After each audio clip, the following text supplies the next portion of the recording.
You can fund your football department and you can pay your football players. What does that mean for everybody else? And so there's a little bit of like, football has kept the ship afloat for everybody for a long time, and now football makes so much money now that it is basically impossible to defend a system in which you're not paying your football players. But if you're paying your football players, you then have to pay everybody else, and those athletes are not really generating any money for the schools.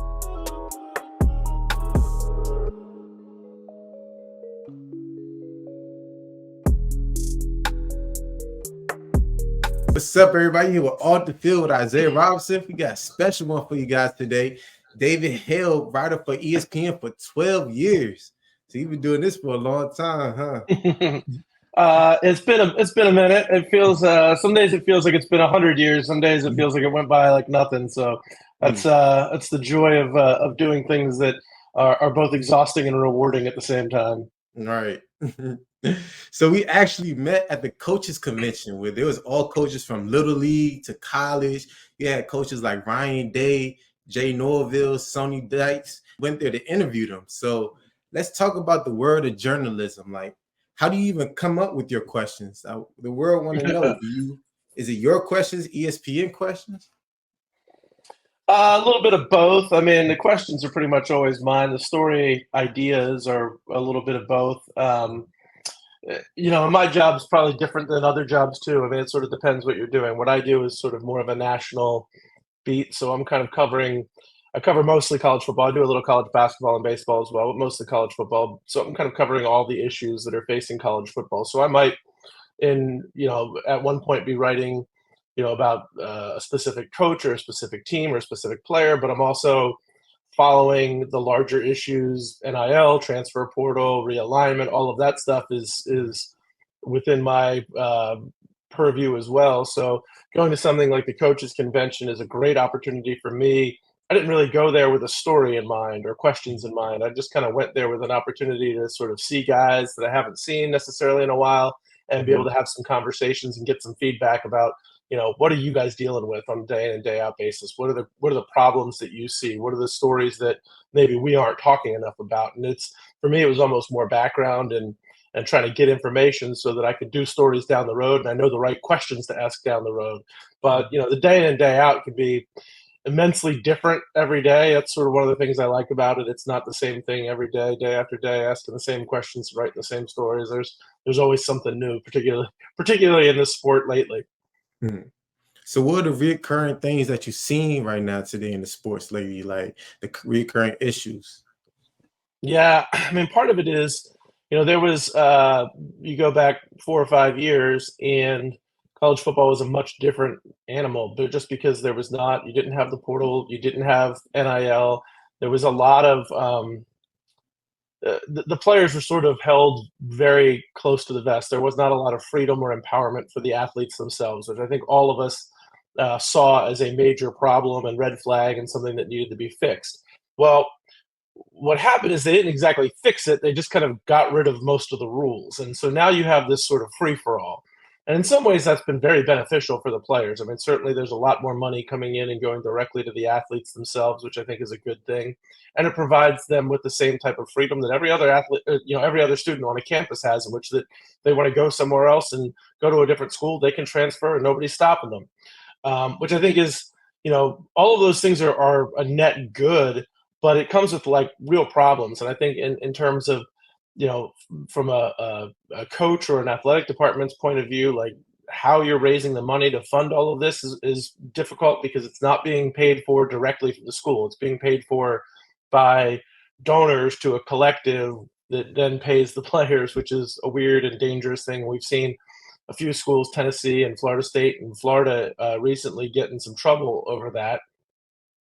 And it's hard to maintain your roster. I mean, you really don't know what your roster is going to be like from month to month, and I think that's hard on coaches. I think it's hard on fans too, quite frankly. I mean, we talk a lot about what it means to be a coach today, what it means to be a player today. I think the impact on fans is overlooked a lot, and it's hard when you like a school, that's your school that you went to and you root for them, and you see a guy kind of come up and find his sea legs as a player and blossom at your school and you root for him and cheer for him, and then off he goes to some bigger school for more money the next day. That can be hard as a fan. So I think what everybody understands is that we need some system in which, if college sports are going to become more like the pros have a set of rules, right? There's a free agency period, players have contracts, everybody knows what the rules are going in. Nobody knows any rules here because there are none.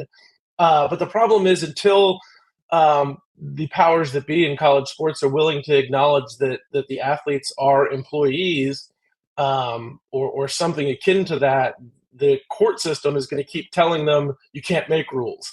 The rules can't apply to these guys because they don't apply to every other student on campus. And so right now you have this real free for all. I don't think this is where things will end up in a few years. We're in a sort of middle ground where a lot has changed from 5 years ago, and it's probably nowhere close to what things are going to look like 5 years from now. So being a college athlete, like, I want to know, because some people now with the NIL deals out there, it's really only the top players getting them sometimes at the big schools. Like, but now it's some players that's coming in as freshmen getting $1 million deals as well too. So when you get somebody that's been in the system for a long time, and now a freshman is coming in, they get paid more than them. I was like, their ego is shook. So now it's like, that's a whole nother different animal of the beast you got to deal with too, because like you said, a lot You're 100% right about this. And first of all, it's really not the way it's supposed to be. Technically, you're not supposed to use NIL as a recruiting tool, but let's be blunt, it's happening. It's happening almost everywhere. Part of this is, I think that, again, in the NFL, if you can be a guy who's been on a team for 5 years and they draft a really hotshot rookie, and that rookie might make more than you. Like, that's just life, part of it. But I also think college isn't supposed to be the NFL. Like, it is a developmental league. To be honest, it's supposed to be preparing you for life as a pro. And you're still 18, 19, 20, 21 years old. I think, some of these lessons can be real hard to learn at the time. And particularly if you don't have a good support system, or you don't have a good surrounding coaching staff and administrative staff that is kind of helping you work through this. So, I think, again, it has been a net good for athletes. NIL has. It's great to put some cash in their pockets. But I think there's lots of drawbacks too, and particularly if the top priority is putting that cash in your pocket. Because while it is important, and I get frustrated with, like, the coaches who say, like, I only want guys who don't ask about NIL. Like, nah, BS. You wouldn't take any job that you didn't know ahead of time. Like, how much am I going to make at this job? You should care about that. You should ask about that. But it shouldn't be the only thing. And I think finding a place where you can genuinely develop as a player in person, that's job number one on a college campus. And you need to make that a priority. I think transferring every time there's more money out there, or the job isn't going quite the way you had hoped, like, yeah, sometimes quitting a job for a different job is a good idea, but sometimes it sets you back, and the grass ain't always greener on the other side. And frankly, there's just not a lot of information out there for players. So you say, like, guys making $1 million. There's a few that are making $1 million, absolutely. But I think a lot of the money that you hear out there too might be vastly inflated, because there is no system that checks what any of this is. Like, there's no way of telling for sure what a guy is making or what a guy isn't making. So, there's a quarterback at Tennessee who was reportedly going to get $7.5 million from Tennessee to go play there. And there's some truth to that, but, like, there's all kinds of parameters he needed to meet, and he'd have to stay there for 5 years and all of these other things. So, like, the big number sounds big, but it's not really as big in practice as some of what gets reported in stories or on message boards and stuff like that. Wow. You just said something that just shook me. I'm like, what the heck? You telling me that NIL deals come with negotiations inside the program? Well, technically, no. So the programs are supposed to be hands off on this. It's supposed to be going through a collective or some other third party. But we would be really foolish to assume that the program isn't telling the collective, this is the guy we want, this is how much you should be looking to spend. Like, it is, there's enough wiggle room to say that that's not happening, but it is absolutely happening. You know what I mean? So it's a very delicate process. And the new NCAA president, Charlie Baker, has actually put forth a plan in which he thinks they should bring NIL in-house and let the programs negotiate those things directly rather than going through a third party. I think that's a good idea in general. But all of this is sort of a abstract way of saying, like, you're an employee, this is your salary. Like, if we could just get to a point in which programs in the NCAA would admit, like, you're an employee and you get to negotiate your salary, all of this would be so much more streamlined and simple, and you'd eliminate so many of the problems that come with it. All right.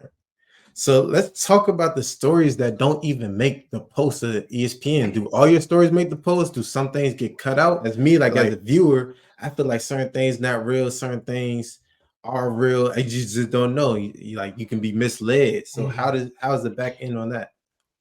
Well, so here's what it's a big question. I don't know that I have a simple answer for you. I will say ESPN is it can be a very frustrating place to work because of this, but it's a very good thing in that there's a lot of checks and balances there. So if I write a story, it is going to be read by a bunch of editors before it ever sees the light of day. So there is a lot of accountability and fact checking and all of that stuff that goes on at ESPN. And I think we, at least myself, I can say, work very hard to find important stories, good stories, to tell the truth, to be as objective and honest and upfront as possible.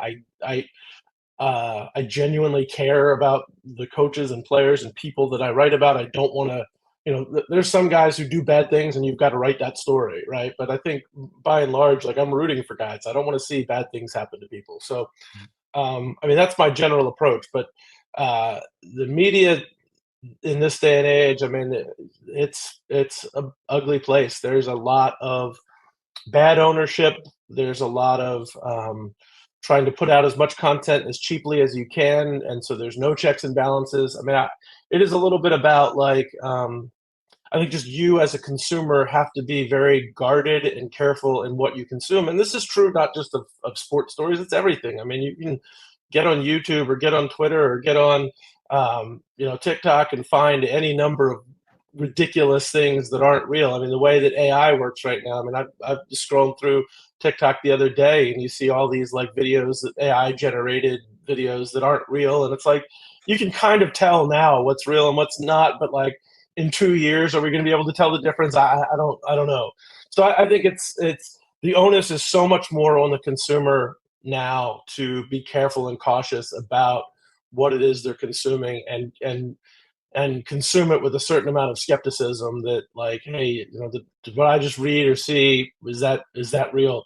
It's unfortunate. It frustrates me because, as somebody who cares about the job and cares about journalism and cares about reporting and telling good stories, I hate that there are so many questions around our industry, but it's just the reality of what it is right now. So let's go back to, you were saying that athletes should just be marked as employees. So why do you think the struggle and think the resistance is that? Why won't they do it?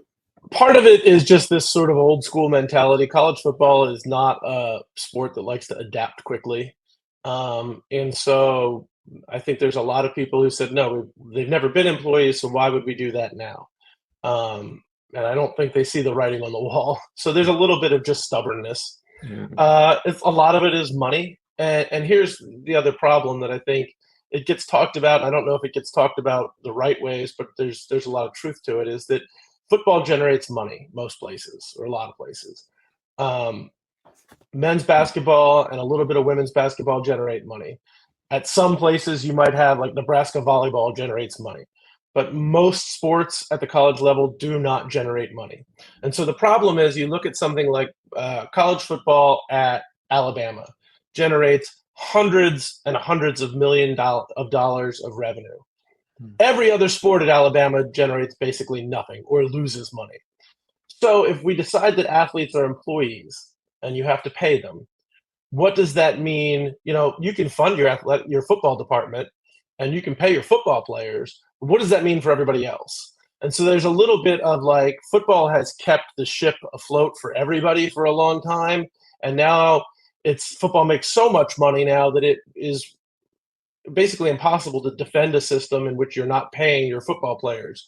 But if you're paying your football players, do you then have to pay everybody else? And those athletes are not really generating any money for the schools. And so, making the dollars and cents of it all work without having to cut sports and cut scholarships and all kinds of stuff like that. I think, again, the money is so big that it is hard to say, particularly in college football, that it is not a professional sport. But for the rest of college sports, some of it is more professional, some of it is not, but none of it was really intended to be. And I don't think anybody wants to see opportunities for swimmers and volleyball players and track and field folks to disappear because we've got to pay a bunch of money to everybody who plays a sport on campus now. Mm. Okay, makes sense because like it's hard. Like just speaking as a college athlete, it's like because it's really a job. You there from 5 in the Yeah. morning. You don't be done till 10 at night.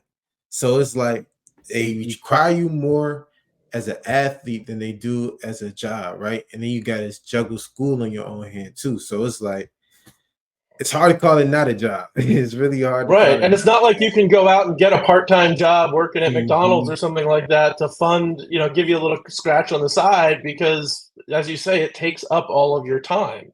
So, I mean, it absolutely is a job. I think that you could say, like, getting a scholarship and getting cost of attendance and stuff like that is payment for that job. And for some jobs, maybe it is. And my guess is that um, if you asked every student athlete on every campus, do you want a paycheck and a salary, or do you want the system as is? You get your classes and your room and board paid for, and you get a monthly stipend for cost of attendance. What would you prefer? The vast majority are going to prefer the scholarship and the stipend because they don't command enough value as an employee to get $1 million. But there are clearly guys who get, you know, 100K a year, $1 million a year, whatever it is, and it seems problematic to say, oh, Bryce Young or Trevor Lawrence or whomever that is, Zion Williamson, you can't have this money, like even though you are generating that money for us. So it's a very difficult system because you really, I think, particularly with football, a little bit with basketball, they're different than everything else, and we're trying to fit them all in the same box, and it just doesn't work that way. Mhm. So now we're gonna bring it to one of my favorite segments of the interview. It's called Remember the Times. What was your craziest story that you wrote? Oh man, I've written a bunch of crazy stories. I try to do every year. I do like one, like it's called the oral history story. So basically, I don't write a ton of it. I do a bunch of interviews, and then I put the quotes in order to sort of tell a story from the subjects involved. So I try to find one really ludicrous one to write about every year. So last year, I wrote about the time that Lane Kiffin got fired at an airport tarmac after losing to Arizona State. A couple of years ago, I wrote about there was a official in the ACC named Ron Cherry, who was just a really colorful guy, and he once uh, announced a penalty as "giving him the business," and it became a big like joke. And so I went and did like a whole story on the time Ron Cherry and called somebody for giving him the business. And I did a story on Wake Forest and Virginia Tech played a nothing game in regulation a few years back, and I did a story on that. Like I like to find one of the things I love about college football is it's so weird and quirky, and there's so many colorful characters in it that like that stuff. No matter how much you make it like the NFL, that stuff will always keep college football different than everything else, and that's the stuff I love getting to write about when I have the opportunity to do it. I love it. I love it. What was your favorite place you traveled to as a reporter? Oh man, I think there's been some ones I didn't exactly love traveling to. Um, I worked in baseball for a while. I covered Major League Baseball for a while. And that's great because you get to go to like a ton of like bigger cities. So San Fran and LA and Chicago and New York, and that's great. I'm always happy to go to places like that. But the cool thing about college is like it is a college environment when you go to college campuses. So like you go to Gainesville or you go to Tuscaloosa or you go to Madison, like that is a full-on college town. And the older I get, the more I appreciate getting to go back to those places and kind of enjoy feeling like I'm still tethered to young people a little bit, and you can you can buy a beer for less than $7, and you can have a decent meal and without blowing your entire bank account because it's still a college town. And to me, that I love going to like a real good like I lived in Athens, Georgia for a while covering UGA, and I will tell you, I don't think there's many better towns on the planet than Athens, Georgia. So, yeah, good college town. They're all sort of a for me. It's like going into a time machine and getting to feel young again. Crazy thing you've done to get a story. Oh man, man, I have climbed fences to get access to stuff. I have driven hundreds of miles. I have uh, called like phone chains that are like 50 people deep to try to find a phone number or contact information for somebody that I needed. Mm. Um, I am a big believer that you should be upfront with people before interviewing them. Like I'm not trying to trick anybody into talking to me. So I'm not one who's gonna like lie, cheat, and steal to get the interview that I need. But there's a lot of work that goes into it sometimes. So I've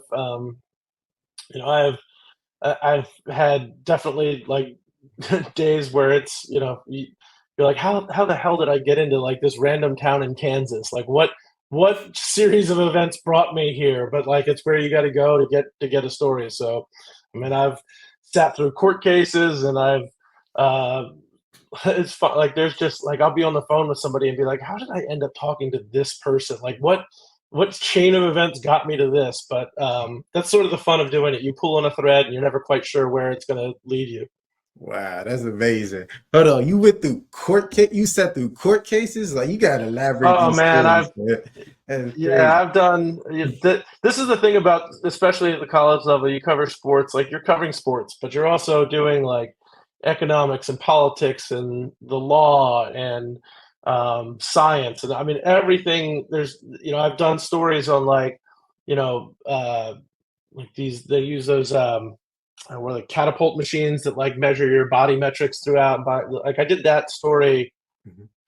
like 10 years ago now, and like this was cutting edge at the time, and I've got to like learn how all this stuff works. Like I don't understand science, I'm not that smart, but like I gotta learn that to do this story. And I just did a story last year on this uh, former Virginia Tech player who was on trial for murdering somebody, and it was a really messed up case with all kinds of bad stuff behind it.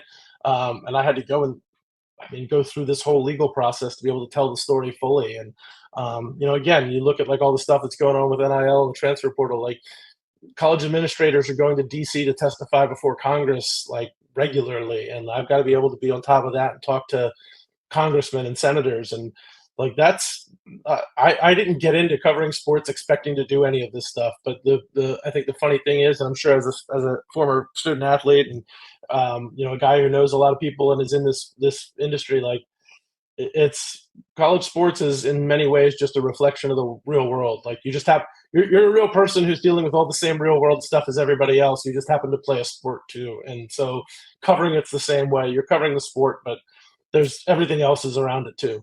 Mhm. So going back to the interview, with the whole college coaches movement changing, and like you got Bill Belichick, he just not just college but NFL too. Bill Belichick, he didn't get picked up yet. Coach Harbaugh being the head coach for now for the Chargers, like how do you think it's going to shape today's game? It's fascinating because, particularly when it comes to Nick Saban, well, I'll start with this. You mentioned Harbaugh. Saban retires and Harbaugh leaves for the NFL. There are only three coaches currently active who have won a national championship. That's Kirby Smart, who won two at Georgia, Dabo Swinney, who won two at Clemson, and Mac Brown, who won one at Texas. That was man almost 20 years ago now. Who's at North Carolina? So like, there is not a lot of guys who are established star championship winning coaches. And Nick Saban has just been the center of gravity in college football for, a long time now. Mhm. So if you go back, his first year at Alabama was 2007. From 2007 until this past year, all but one national champion was either Alabama or beat Alabama during the course of their season. So, like, that's a crazy thing to think about how much say Nick Saban and Alabama have had in who wins a national championship going back 15 years now. So I think Kirby Smart's certainly like the next guy up at this point. He's won 2 of the last 3 national titles. Georgia is a really, really good football program. But I think the door is really open. I think we could see, particularly as the playoff moves to 12 teams now, we could see a lot of change in college football. And we haven't seen a lot of that for the last, decade plus, particularly the 14 playoff era. It's been Clemson, Ohio State, Alabama, Georgia, and Oklahoma really have been the teams that have been there year in and year out. I think we can start to see some new teams start to bubble up now. So why do you think it's so hard for Bill Belichick to find a job right now? It's crazy, right? I think it's crazy, and I live in Charlotte, and I think the Panthers probably would have benefited from having a coach like Bill Belichick. But part of it is I think you have like owners. David Tepper is the owner here, and he's not particularly well liked. They want to have their hands on. Bill Belichick is the same as Nick Saban and some other guy. I think guys who have won at the highest level, they know what they're doing, and they don't want to be told what to do. And for ownership, that can be a problem. So it's like, if you bring in a Bill Belichick, you've got to reorganize your entire program to do it the Bill Belichick way, because that's the only way he's going to work. And he doesn't want to hear your insight on this new idea that you have. Like, Bill Belichick's going to do it his way, and everybody else better get in line. And if you're a program that's not willing to make those changes, then he's not the right guy for you. I think you're probably missing an opportunity, but I think there's just a lot of places that say like, I'm going to find the next big thing. I don't want the last big thing. So let's talk about the Lions and 49ers game. Man, how do you blow a lead like that? So I'm very fascinated in the reaction to that, because we talk so much about analytics now, which is a thing that wasn't even a topic of conversation probably 10 years ago, and now they talk about it in every game. And Dan Campbell will make the argument that he followed the numbers and not kicking field goals and going for it on 4th down, and it didn't work out. I think we're very bad as football consumers at identifying like the big picture. We look at moments like that, like, he should have kicked the field goal. If he just kicked those 2 field goals, they would have won. Well, maybe, but as you point out, that was a huge collapse that involved tons of crazy stuff, including a ball going off of a helmet to Brandon Ayuk for like a 50-yard gain. So, I look at it and say, like, there's a lot of little things that were quirky and weird that happened along the way. You play the numbers on a couple of decisions that you have to make and see where it goes. I don't necessarily disagree with the way he coached the second half of that game, but it's what everybody will remember. And, unfortunately, as a coach, that's what you get paid the big dollars for, is to make the decisions that people are going to criticize later.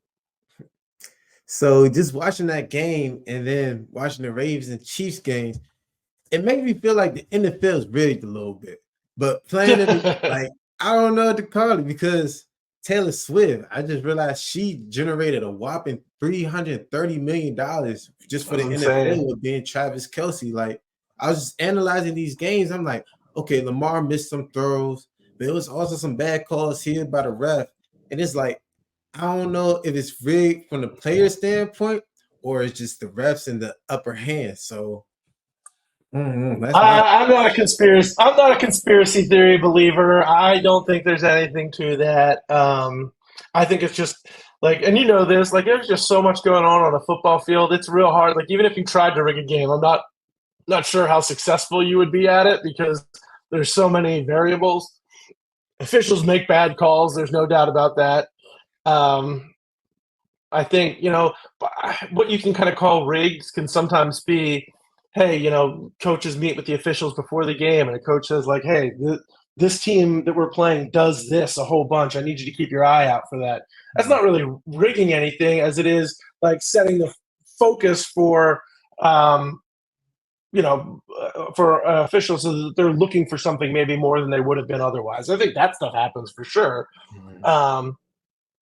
I don't know. I don't care about the Taylor Swift thing. I think it's great. If people who didn't used to watch football are watching football now, that's great. And if people who watched football and never listened to a Taylor Swift song before found her music and like it, that's great too. I think the whole thing is pretty charming and fun.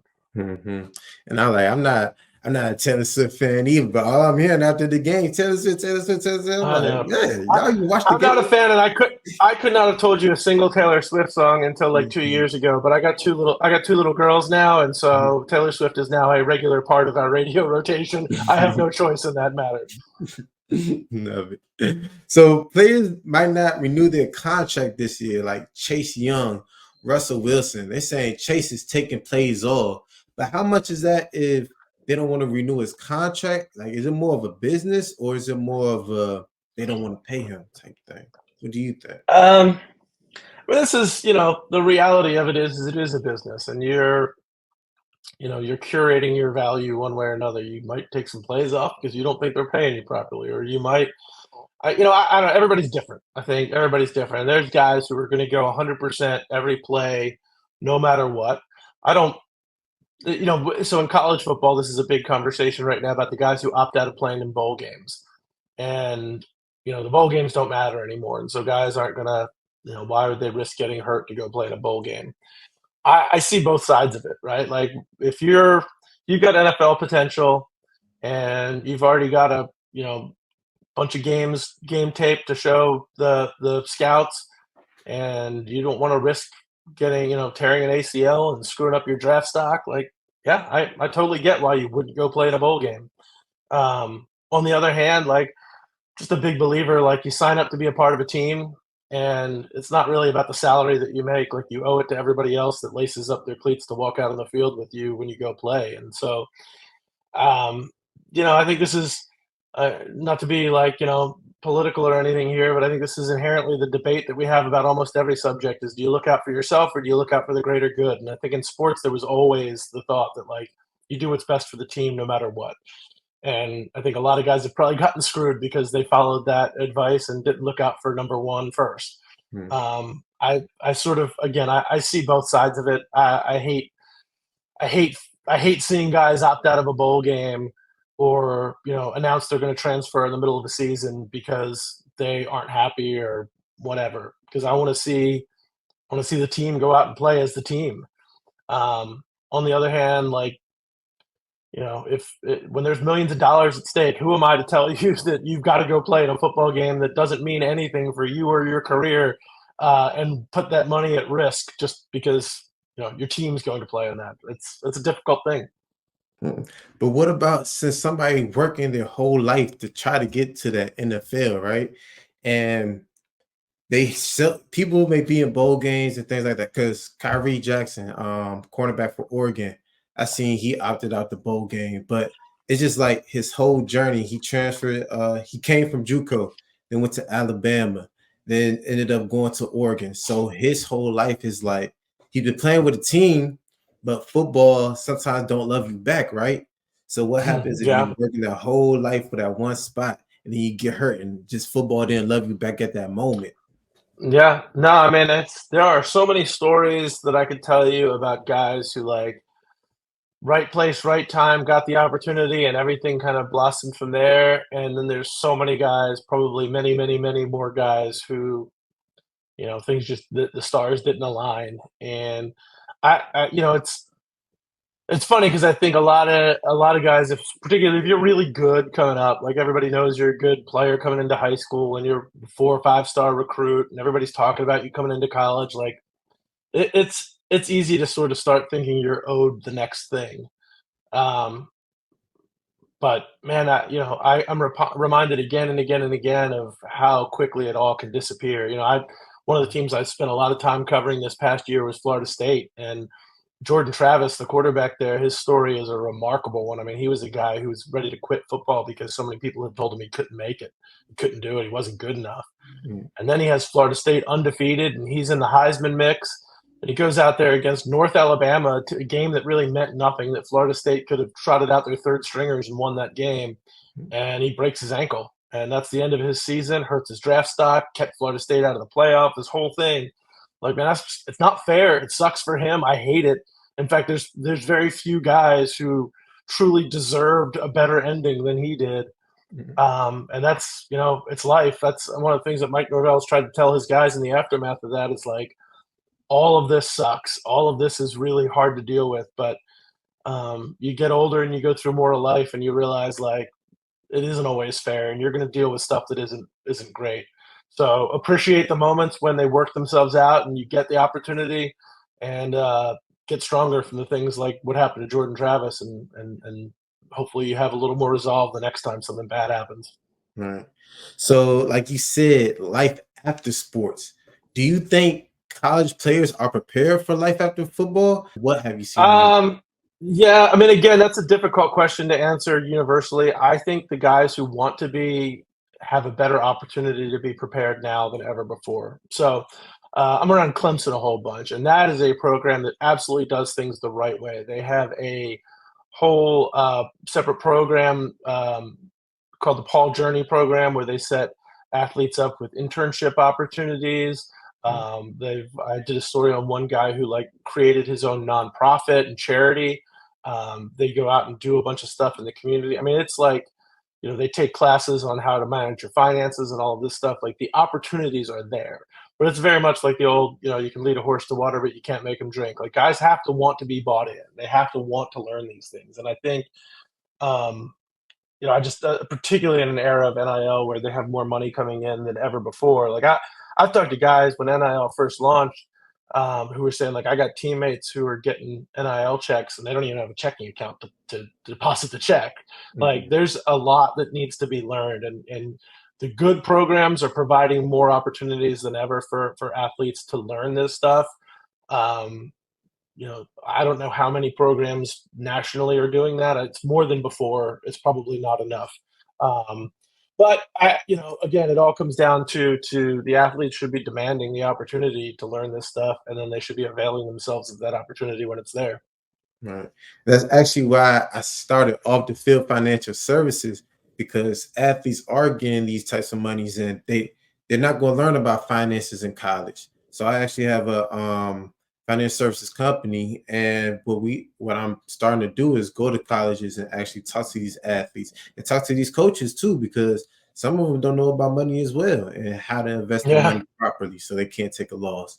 So that's what I'm really passionate is really fostering in the next generation after going through this whole process of playing football for 6 years, earning 2 master's degrees, and just seeing the life after sports.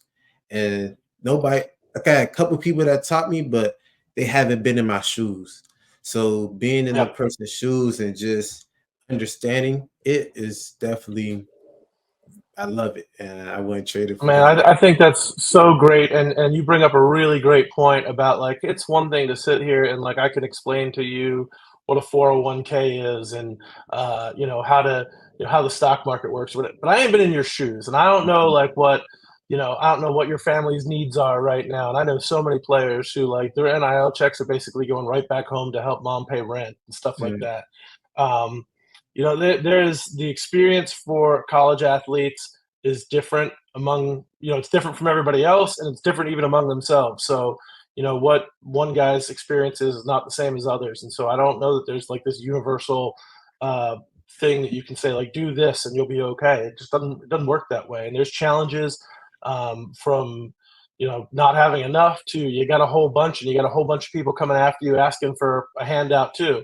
So yeah, I mean, you just can't get enough good trusted information, and that to me, I think this is true. Maybe at the absolute apex of all of these things we've been talking about, from the portal to NIL to how to handle your finances. Man, you got to have some people in your life that you trust that mm, are looking out for your best interests and not theirs. And particularly when you're having a lot of success, that can be hard to find because there's a lot of people just looking to ride your coattails. right. Let's talk about the 49ers and Chiefs game, the Super Bowl, the big one. Who you think gonna win this one? So I'm a big Eagles fan. I was at the Super Bowl last year for what was a very unfortunate ending for me. But man, I like the Niners have a ton of weapons everywhere. Like they're so good at everything. But I look at it. Purdy's had a lovely season. He's a good player. I think Patrick Mahomes has a chance to go down as the best quarterback that's ever played in the NFL. Like he's so damn good, and that's what I watched in that second half against the Eagles last year. I was just like, man, I'd like to be mad, but that's just the best player on the field doing amazing stuff down after down. And so to me, like Mahomes is just another level. And so if I'm picking Kansas City. I think he's a difference maker. I know Kansas City's not probably. I think if you go position by position, you probably like San Fran better. But the most important position on the field is quarterback, and I think Kansas City by a mile there. I'm gonna have to go with the 49ers. I gotta go with Christian McCaffrey. That boy, he's gonna do something great for that. Hopefully. But I That's am the an thing. They Eagles got fan so as many well. weapons there. Mhm. Yeah, they got so many weapons that can do so many different things, man. That is a team that is real.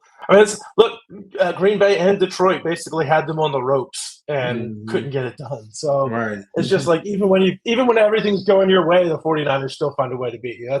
This is gonna be a really good game. It's I think in my opinion, no question, the two best teams in the NFL are playing in the Super Bowl. Definitely. Now we get to the hot seat questions of the interview. You ready for this one? All right, let's go. Players you think going to do something coming from this draft? Ooh, I'm a big Drake May fan. I got to cover him a good bit at North Carolina. I think as the draft process unfolds, I think a lot more people are going to like him. Caleb Williams is a really, really good player and super athletic, super talented. And I think the fact that he's been so high profile has sort of kept Drake May a little more under the radar. But the quarterback class, I think, is really good this year in general. But if I'm drafting, like I'd be super excited to have Drake May. I think he's super smart, can make any throw on the field, really good leader, humble guy. I mean, exactly what you want in a quarterback. Mm. Favorite person you interviewed and why? Man, that's a good question. I got so many guys that I've really enjoyed interviewing, and most of them are not like big superstar names. Um, oh man, you're putting me on the spot here. Uh, I mean, there's guys like Trevor Lawrence was not probably the best interview, but I always respected how he was the biggest star in college football for a while, and he always made time for you. Um, Jameis Winston got himself into some trouble over the years, but boy, there was not a guy who was much more fun to interview. He was so funny and personable, what have you. A guy I absolutely loved interviewing. There was a linebacker for Clemson on their first national championship team of this recent era in 2016. His name is Ben Boulware. He went to camp with the Panthers for a while, but he was never going to be an NFL player. But he was just the most like badass linebacker you'd ever want to meet. Like he was just mad at the world, said whatever was on his mind, no filter whatsoever. And he was just like every time you talk to him, like as a writer, you're just like, this is going to be a great quote. This will make the story stand out. So, but there's tons of guys that I like, and sometimes there's guys that I've interviewed over the years or gotten to know over the years that are not good quotes. They're not great interviews. They're just not super comfortable in that environment.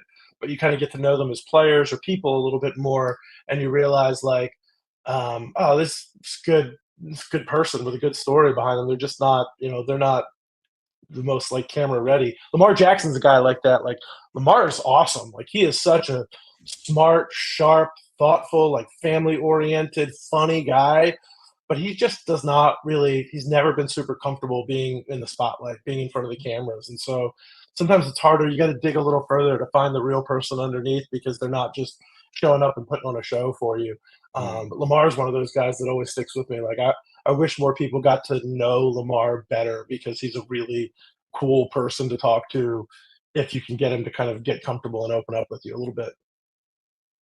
Love it. This is a great show, David.